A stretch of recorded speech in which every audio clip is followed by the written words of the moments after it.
तो संतों से प्रेम करना पड़ेगा, संतों का सत्संग करना पड़ेगा। और ये संत ही मुक्ति के पोड़िए हैं और ये मुक्ति का द्वार खोल देंगे। तो ये संत ही परमात्मा से मिलाने वाले। इसलिए बंध हरण सुख करण, यानी बंधनों को काटने वाले, सुख को देने वाले श्री दादू जी महाराज की जो ये वाणी है, पढ़े सुने जो ग्रंथ, ये इस वाणी को जो बड़े प्रेम से, भाव से, श्रद्धा से जो पढ़ते हैं, पढ़कर इसका विचार करते हैं, केवल मूल मूल वाणी पाठ करने से सारी बात समझ में नहीं आती। इसलिए वाणी जी को अर्थ सहित पढ़ें। जब अर्थ सहित समझ में आ जाए, भाव समझ में आ जाए, तो फिर चाहे मूल मूल पाठ कर सकते हैं। तो पढ़े सुने, और पढ़ना सुनना दोनों फायदेमंद है। अगर सुनोगे तो भी फायदा है। पहली श्रवण, द्वितीय रसन, तृतीय हृदय गाय, चतुर्थी चेतन भया, तब रोम रोम लियो लाय। पहले सुनोगे तो पहली भक्ति तुम्हारी सुनने से पूरी होगी। नवदा भक्ति में पहली भक्ति श्रवण भक्ति है। कथा कीर्तन सुनोगे, सत्संग सुनोगे, गुरु ज्ञान को सुनोगे, तो पहली भक्ति तो तुम्हारी सुनने से ही पूरी हो जाएगी। श्रवण स्मरण, और फिर आप उसको सुनकर फिर उसका आप, जैसे गाय भैंस जंगल में चर के आती, बकरी चर के आती है, चरने के बाद में घर आके वो जुगाली करती है। वो क्या करती है, खाए पिए को एक पेट में इकट्ठा कर लेती। 4 कोष्ठ होते हैं उसके पेट में, तो वो पेट में इकट्ठा कर लेती है। लेकिन बाद में जब वो बैठती है, चाहे जंगल में बैठो चाहे घर में बैठो, तो वो उस भोजन की गोलियां वापस मुंह में ला ला कर चबाती है और उसका पाचन करती है। तो उसी प्रकार सुने हुए ग्रंथ सुनो, शास्त्र सुनो, सत्संग सुनो, गुरु ज्ञान सुनो, उसको सुनकर और उसमें से बाद में आप विचार करो। सुनो और विचारो। पहली श्रवण, द्वितीय रसन, सुनने के बाद में उसका विचार करो, और विचार करके और अपने जिब्या द्वारा उसका रटन भी करो राम नाम का, कि गुरु ने हमें क्या उपदेश दिया। दादू नेका नाम है, 3 लोक तत्सार, रात दिवस रटबो करी रे मन ये विचार। अरे मन, परमात्मा का नाम ही एक ऐसा नाम, उत्तम श्रेष्ठ नाम है, जिसका चिंतन करने से सारी चिंताएं मिट जाएगी। और चिंतामणि स्वरूप परमात्मा का नाम है, तो उसका चिंतन करो, वो ही सबसे श्रेष्ठ है। तो इसलिए राम नाम का चिंतन करो। और राम नाम के चिंतन करते समय, भजन करते समय कई बाधाएं आती हैं। संसार में अगर कोई व्यक्ति भगवान के भजन के लिए निकलता है, तो उसके लिए परिवार भी आड़ा आ जाएगा, परिवार आड़े आ जाएंगे, शरीर के देवता आड़े आ जाएंगे कि ये हमको छोड़कर कहां जाता है। देवता लोग भी सोचते हैं कि ये हमारे धूप लगाएगा, पितर लोग सोचते हैं हमारी पूजा करेगा, हमारे श्राद्ध में खीर वीर बनाएगा, चढ़ाएगा, खिलाएगा, नहीं तो वो भूखे ही बैठे रहेंगे। तो इसलिए वो भी सोचते हैं कि ये भगत अगर हमें छोड़ के चला गया, भगवान की तरफ चला गया, तो ये फिर हमारी पूजा नहीं करेगा। तो वो भी आड़े आते हैं भगवान की तरफ, वो भी नहीं जाने देते हैं, वो भी रोकते हैं, देवता भी रोकते हैं। देवता भी सौदागर हैं, जो देवी देवता हैं वो भी चाहते हैं कि हमारी पूजा करें। अगर देवताओं की पूजा नहीं करो तो दोष निकाल देंगे। भगवान तो दोष नहीं निकालते हैं, वो तो दया ही करते हैं, लेकिन देवता तो दोष निकाल देंगे। अगर आपने उनकी सेवा पूजा नहीं की, धूप दीप नहीं किया, समय समय पर उनकी जो भी पूजा है पद्धति वो नहीं की, तो वो दोष निकाल देंगे। और फिर या तो सवामणि करो, या फिर जात पात को जिमाओ, देवताओं को जिमाओ। एक देवता का दोष पूरा हो तो दूसरा दोष और दूसरा देवता निकाल देगा। अब देवताओं के दोषों का कोई कमी है क्या, वार पार है क्या? किसी भी देवता के पास जाओ, क्या कहेगा कि तुमने हमारे सवामणि नहीं की, तुमने हमारे ये नहीं चढ़ाया, वो नहीं चढ़ाया। अब हर देवता ही यही कहता। अब बताओ, जब सारे देवता एक होने चाहिए, एक ही बात कहनी चाहिए। अगर कोई व्यक्ति गुम जाए और उसका पता पूछने जाओ उनसे, या कोई बीमारी और उसके बारे में पूछने जाओ, तो क्या बताएंगे? तुम्हारे ये दोष है, तुम्हारे ये दोष है, वो दोष है। किसी देवता, कोई भी देवता एक चीज नहीं बताएगा। अगर जो दोष है, वास्तव में कोई दोष है, बीमारी है, रोग है, या कोई अपराध है, कुछ भी है, तो एक चीज तो बताना चाहिए। अगर देवता जानते होते, देवताओं को ज्ञान होता, ये जो गोडला छाया आते ना, छाया आ जाती, आवेश आ जाता कि फला देवता आ रहा, फला देवता आ रहा, ये आ रहा, वो आ रहा। एक बार एक संत चले गए किसी घर में, तो सास बहू में लड़ाई झगड़ा होता रहता। बहू क्या करती है, अपनी बात सासू कैसे माने, तो वो देवी का भाव बनाने लगी। जुटाई माता हिला के बाल खोल कर माता हिलाने लग गई कि मेरे में देवी आ गई, मेरे में देवी आ गई, तुम ऐसा करो वैसा करो, मेरी बात मानो। मतलब खुद की बात मनाने के लिए वो देवी का बहाना करके कर। महात्मा जी ने देखा कि ये लीला खूब हुई। महात्मा जी ने देखा कि ये लीला तो झूठी है, पाखंडी है। महात्मा जी ने एक गोटा उठाया और मेरे में हनुमान जी आ गए, और हनुमान जी बनकर और मारने लगे। एक दो गोटा मारा और वो देवी कहां गई पता ही नहीं लगा। भाई मेरे में हनुमान जी आ गए, तुम्हें देवी आ गई तो मेरे में हनुमान जी आ गए। वो सदा सदा के लिए उसकी वो संकटी मेट दी।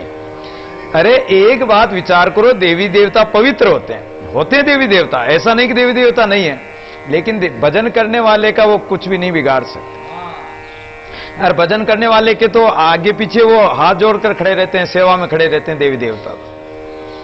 तो देवी देवता होते हैं, देवी देवता पवित्र होते हैं। और हमारा शरीर में तो खून मांस पता नहीं क्या क्या गंदगी भरी, इसमें देवता किस लिए आएंगे? अरे जो झूठ कपट बोलते हैं, छल छितर करते हैं, धोखाधड़ी करते हैं, उसके शरीर में देवता किस लिए आएंगे? क्या देवता गंदी जगह में रहते हैं? और अगर गंदी जगह में रहते तो फिर वो देवता ही किस काम के? वो देवता ही किस काम के? और कौन से देवता हो फिर?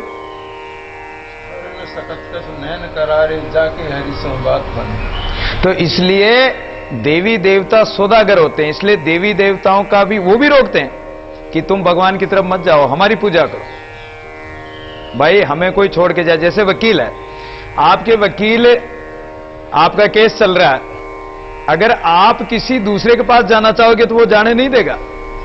कोई दुकानदार है तो वो अपने ग्राहक को थोड़ी तोड़ेगा। ऐसे देवता है, आप देवता को कुछ भेंट चढ़ाओ तो उस बदले में कुछ देगा, नहीं चढ़ाओ तो दोष निकाल देगा, आपका काम ही नहीं करेगा, तो सौदागर हुआ। लेकिन भगवान के आप कुछ मत चढ़ाओ, भगवान के तो केवल अपना मन चढ़ा दो, एक मन बस। तो इसलिए दादू जी महाराज आगे इस शब्द भाग में कह रहे हैं कि भगवान की भक्ति करते हैं तो भगवान की भक्ति में कई बाधाएं आती हैं, कई संकट आते हैं, कई संसार के लोग रोकते हैं, आड़े आ जाते हैं, भजन नहीं करने देते हैं, कोई निंदा करता है, कोई मारता है, कोई अपमान करता है, कोई क्या करता है। लेकिन संत जो सच्चे सेवक होते हैं, सच्चे भगवान के भगत होते हैं, वो राम नाम को नहीं छोड़ते हैं। तो आइए दादू जी महाराज की वाणी में पद भाग में पहला ही भजन है, राम नाम नहीं छोड़ो रे भाई, प्राण तजो निकट जीव जाई।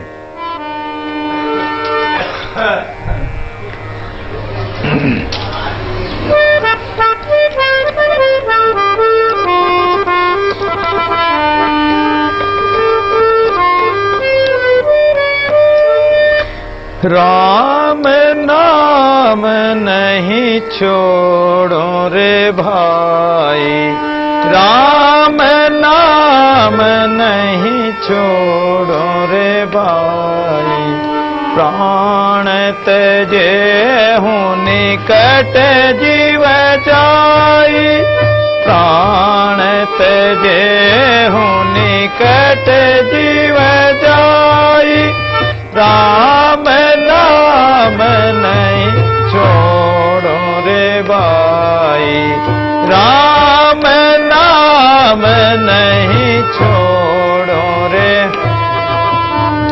रति रति कर डारे मोई, रति रति कर डारे मोई, साई संगन छाड़ो तोई, साई संगन छाड़ो तोई, राम नाम नहीं छाड़ो रे भाई, राम नाम नहीं छाड़ो रे भाई। बावेले सिर करवत दे, बावेले सिर कर जीवन मोरी न छाड़ो तोई, जीवन मोरी न छाड़ो तोई, राम नाम नहीं छाड़ो रे भाई, राम नाम नहीं। पावक मेले डारे मोई, पावक मेले डारे मोई, जरे शरीर छाड़ो तोई, जरे शरीर न छाड़ो तोई, राम नाम नहीं छाड़ो रे भाई, राम नाम नहीं छाड़ो रे भाई। प्राण तजे हूँ निकट जीव जाय, प्राण तजे हूँ निकट जीव जाय, राम नाम नहीं छाड़ो रे। अब दादू ऐसी बन आई, अब दादू ऐसी बन आई, मिले हूँ गोपाल निशान बजाई, मिले हूँ गोपाल निशान बजाई, राम नाम नहीं छाड़ो रे भाई, राम नाम नहीं छोड़ो रे भाई। प्राण तजे हूँ निकट जीव, राम नाम नहीं छोड़ो रे भाई।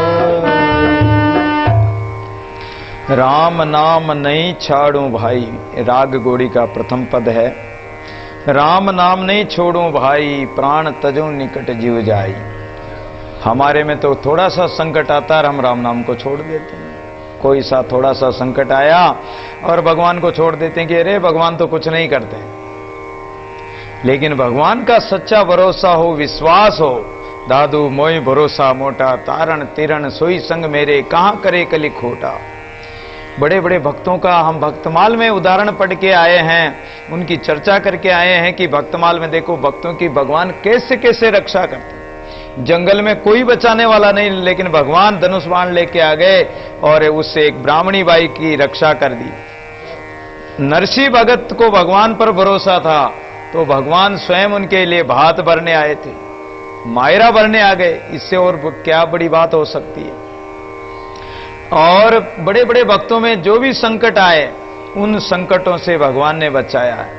क्यों बचाया? कि उन्होंने राम नाम का भरोसा नहीं छोड़ा, राम नाम को नहीं छोड़ा। चाहे कितने ही संकट आ जाए, लेकिन राम नाम को नहीं छोड़ना। प्राण तजू निकट जाए, चाहे प्राण भी चले जाए तो भगवान के भजन को मत छोड़ना। और प्राण छोड़ करके कहां जाओगे? भगवान में मिल जाओगे। रति रति कर डारे मोई, साईं संग न छाड़ो तोई। मंसूर थे, मंसूर अलग अनलग की आवाज लगाते थे, और अनलग की आवाज लगाने से वहां के मुसलमान लोग कहते हैं कि अनलग मत बोलो, हुनलग बोलो।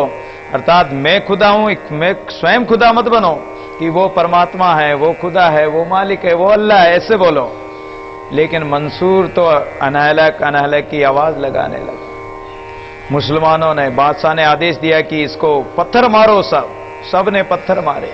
जो नहीं मारेगा उसको मृत्युदंड दिया जाएगा। सत्यराम तो उनकी जो बुआ थी शिवली, जिसके माध्यम से इनको ज्ञान हुआ, उसने भी फूल फेंके तो एकदम उनको दर्द हुआ कि देखो ये बुआ तो सब जानती है, फिर भी इसने फूल फेंके, ये फूल भी मुझे पत्थर से ज्यादा कठोर लगे, और जो पत्थर मार रहे हैं उसका उनको कोई दुख नहीं हुआ।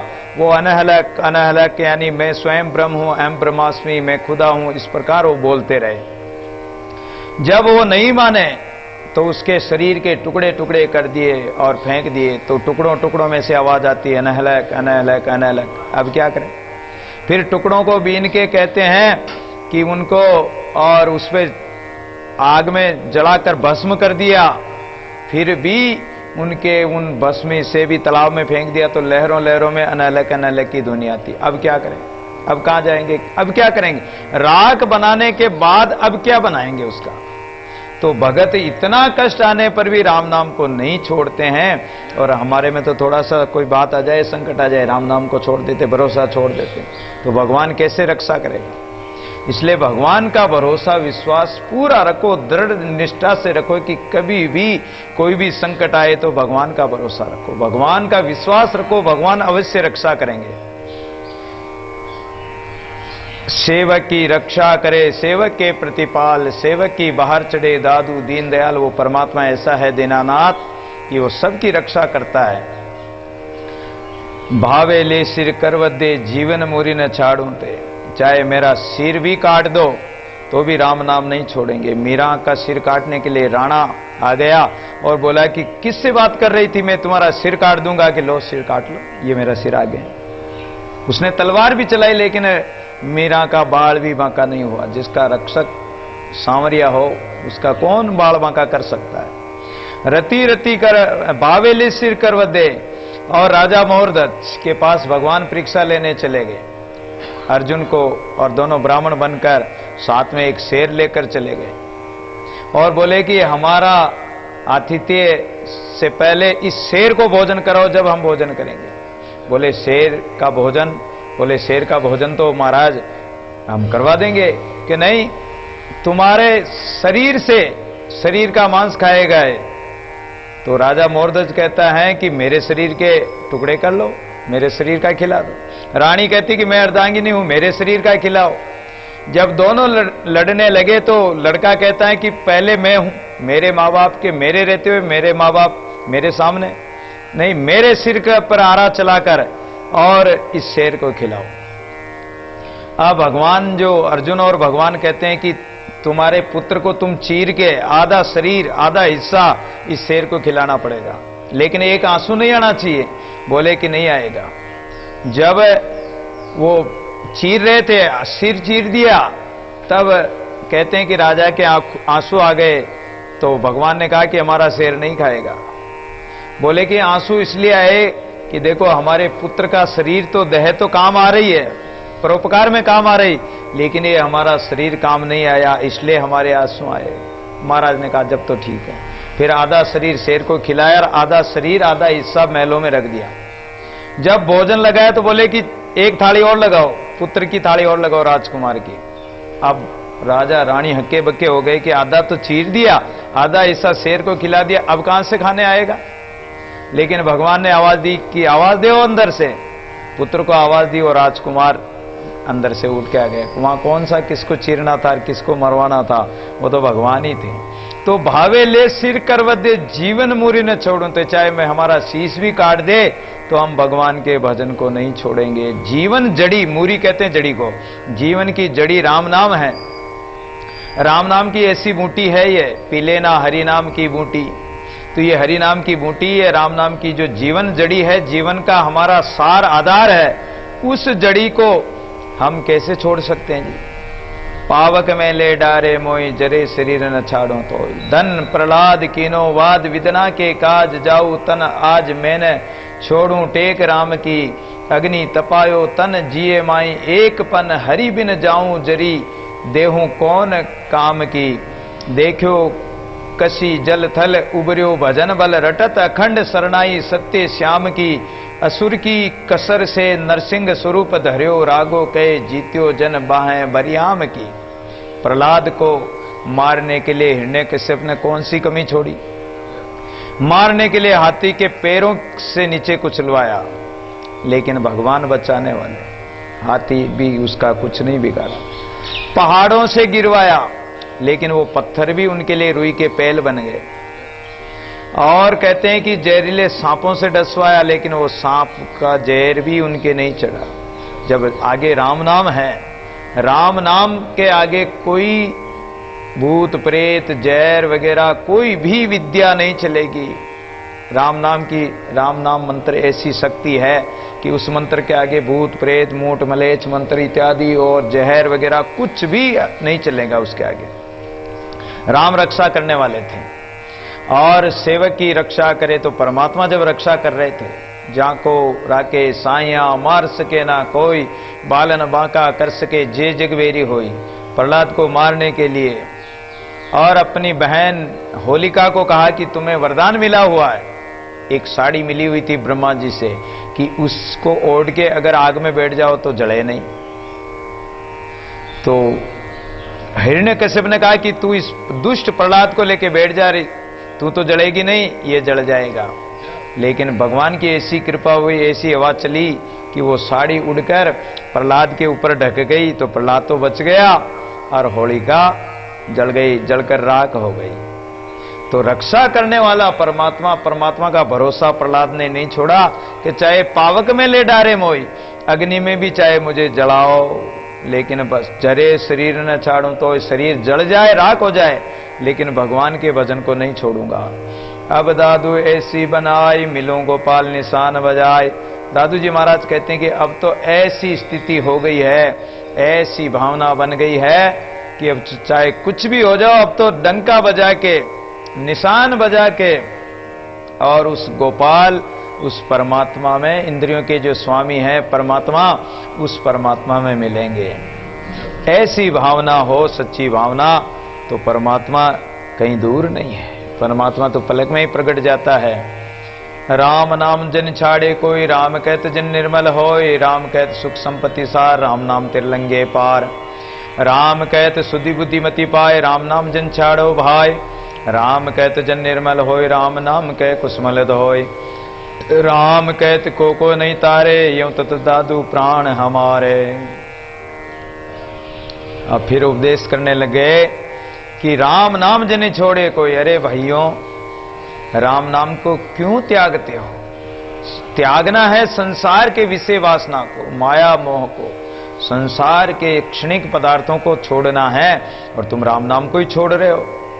राम कहत जन निर्मल होय, राम नाम तो ऐसा है कि राम नाम के कहने से तो अपना तन मन निर्मल हो जाती है, आत्मा निर्मल हो जाते हैं, दुष्ट से दुष्ट प्राणी भी निर्मल बन जाते हैं, हिंसक जानवर भी निर्मल हो जाते हैं। तो ऐसे नाम को तुम छोड़ रहे हो, तुम्हारे समान मूर्ख और कौन होगा? इसलिए राम नाम जने छोड़े कोई। राम नाम को क्यों छोड़ते हो कोई भी?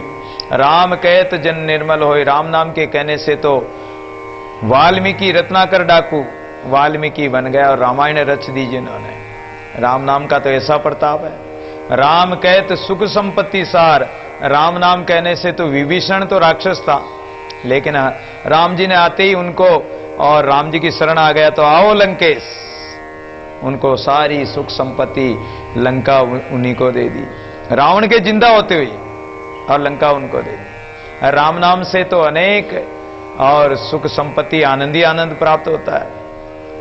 राम नाम तीर लंगे पार, और राम नाम ही इस भव सागर से पार लंघाने वाला है। इसके अलावा और कोई उपाय नहीं।